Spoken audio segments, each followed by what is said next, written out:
बीड़ी cigarette का हर कश आपके लिए नुकसानदायक है। দাদা আপনার বিড়ি নিশা আছে নাকি? নাই দাদা, তেনেকুৱা মোৰ বিড়ি নিচান নাই। बात तो सही है। ধৰক ৰাতিপুৱা মই শুই উঠি এটা বিড়ি খাওঁ, হয় ধৰক চাহ খালোঁ, চাহ খোৱাৰ পিছত মই বিড়ি খাওঁ, আৰু ধৰক মই 8টামান বজাত ভাত খাওঁ, ভাত খোৱাৰ পিছত মই এটা বিড়ি খাওঁ, আৰু ধৰক 11টামান বজাত মই এক কাপ চাহ খাওঁ, চাহ খাই কিনে মই বিড়ি খাওঁ। দুপৰীয়া আকৌ মই মানে ভাত খাওঁ না, ভাত খোৱাৰ পিছত ধৰক এটা মই বিড়ি খাওঁ। তেনেকুৱা মোৰ বিড়িৰ নিচা নাই। আকৌ ধৰক ইয়াত ধৰক 3টামান বজাত মই চাহ খাওঁ, চাহ নিচা আছে মোৰ, চাহ খাই কিনে মই এটা বিড়ি খাওঁ। ম্যাক্সিমাম তোমাৰ কি টাইমত বিড়ি লাগে দিনত? নাই দাদা, তেনেকুৱা মোৰ নিচা নাই, নিশা নাই না? একদম নিচা নাই।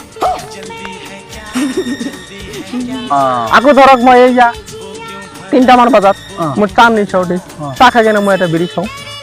আৰু সন্ধিয়া মোকতো চাহ লাগে, মোৰ চাহ নিচা আছে, মই চাহ খাই কিনে মই এটা বিড়ি খাওঁ। আৰু ধৰক ৰাতি মই ভাত খাওঁ, ভাত খোৱাৰ পিছত মই বিড়ি খাওঁ। আৰু ধৰক খোৱাৰ আগে আগে এতিয়া মই এটা বিড়ি খাওঁ। এনে মোৰ বিড়িৰ নিচা নাই কিন্তু। আৰু যদি কাণত দুই এটা থাকে অঁ তেতিয়াহ'লে মই খাওঁ আৰু সেইটো কাৰণত এনেই মোৰ বিড়িৰ নিচা নাই। নিচা মই নাই। কিবা এটা খালেহে মই মানে এটা বিড়ি খাওঁ। বিড়ি দিয়া খাওঁ। লাভ পিছা লাভ। মোৰো নিচা নাই, মই মানে এনেই মানুহ দেখা পালে খাওঁ খাওঁ লাগে আৰু। क्या मार मारो तो खोपड़ी तो साले का बाप के हाथ तेरी। क्या भाई मेरा मुंह तो निकल गई, मेरी जबान टूट गई यार। क्या कर रहा है? क्या कर रहा है? क्या कर रहा है?